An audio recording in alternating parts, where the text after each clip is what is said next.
Eu acho que isso revela também, Rui, que essa perspectiva de um futuro governo de esquerda, que eu acho que vai acontecer com a eleição do presidente Lula no primeiro turno, em outubro de 2022, isso revela que a gente tem que tirar, a esquerda tem que tirar do seu horizonte essa perspectiva de se conciliar com essa gente. Porque assim, nos governos Lula e Dilma, houve uma conciliação com essas pessoas e elas fizeram parte integralmente quase do governo, das diretrizes do governo, e se acreditou muito que as pessoas podiam se converter, né, a uma ação solidária por conta das circunstâncias, até porque ganharam muito dinheiro e tal. E não é verdade, porque eu acho que está no DNA do empresariado brasileiro essa variável fascista, esse desprezo pelos pobres, né, esse ódio de classe que extrapola, que transborda em qualquer discurso e que agora se reverteu num apoio exagerado a Bolsonaro no meio do genocídio, no meio da destruição, inclusive econômica do país. Eles não dão a mínima para isso. Então, eu queria saber o seguinte, se você teme que num novo governo de esquerda, num novo governo PT, essas pessoas voltem de novo a serem inseridas dentro dos planos de governo, haja uma nova conciliação com a burguesia nacional e que dará, a gente sabe, né, pela avaliação histórica, que vai ser resultado normalmente num acúmulo de forças para um novo golpe lá para frente. Você não acha isso? Eu acho, sim. Né? Queria começar por uma expressão que você usou aí, que eu acho muito interessante e acho muito equivocada, que é o seguinte: a ideia de que se a burguesia está ganhando dinheiro, ela fica tranquila. Não é fato.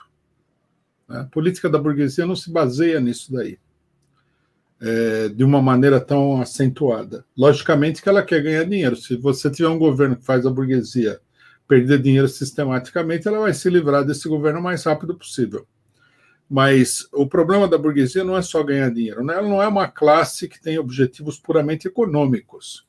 Ela é uma classe social, ela tem uma política nacional, uma política de curto e longo prazo, uma política internacional, e tudo isso tem que ser levado em consideração. Eu acho que o PT cometeu um erro nisso daí.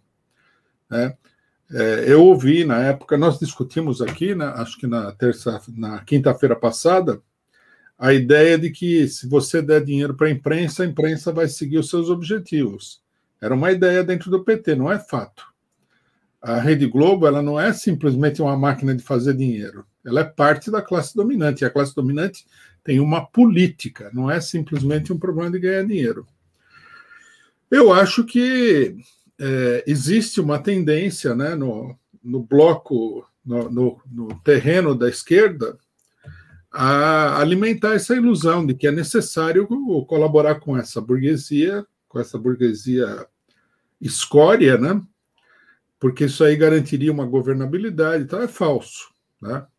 O problema é o seguinte: a burguesia ela vai aceitar um governo de esquerda muito moderado e com muitas garantias se a situação for uma situação que exige isso. Mas no momento, eles não estão para aceitar isso daí. Eu acho que muita gente não entende a mudança na situação. Quando a Dilma... esse é um episódio que muita gente não faz o balanço, né? Quando a Dilma assumiu o governo, ela já estava ameaçada de ser derrubada, ela ia ser derrubada, o plano todo estava em marcha. A burguesia alentou no governo da Dilma a ilusão de que se ela colocasse o Levi, né, colocasse representantes dos banqueiros e fizesse aí um ajuste fiscal, ainda que fosse pequeno, isso daí poderia garantir a sobrevivência do governo dela. Hoje está claro que essa exigência da burguesia ela não tinha nada a ver com a sobrevivência do governo do PT. E, pelo contrário, né, isso daí enfraqueceu o governo da Dilma diante do golpe. Até uma parte da esquerda, muito equivocadamente, muito sem juízo, né, transformou a campanha contra o ajuste fiscal da Dilma num eixo fundamental de ação diante da situação política, o que era um erro, porque a situação não estava voltada para o ajuste fiscal, estava voltada para o golpe, né?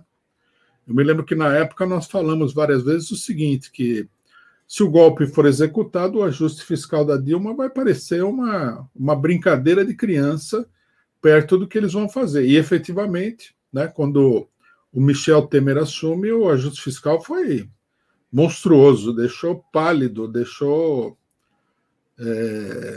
para trás, deixou na poeira o ajuste fiscal da Dilma, né, que foi muito pequeno. Então, eu acho que essas ilusões, elas, nesse momento, elas têm a função de enfraquecer a luta dos setores populares contra a burguesia. A burguesia, ela adotou uma política, não é uma política que ela adotou de uma maneira superficial, de uma maneira infantil. Ela adotou a política do golpe, ela não está aí para ficar indo e voltando e fazer acordo e tudo mais. A gente se baseia em alguns países que reverteram essa situação sem ver a especificidade do país, né? Mas eu acho que para o Brasil não está colocado, não, que a burguesia vai aceitar de boa vontade uma vitória de um governo de esquerda, uma vitória do Lula, do PT, que de esquerda pode até ser, porque tem muita esquerda aí que é esquerda frente amplista, quer governar com o DEM e tal, né? Isso daí pode ser, mas o Lula, a burguesia certamente não quer, porque vê o Lula como uma ameaça aos seus interesses não apenas imediatos do ponto de vista econômico, mas aos seus interesses gerais. O problema do poder, o problema da política estratégica de determinados setores, a questão da Petrobras e tudo mais.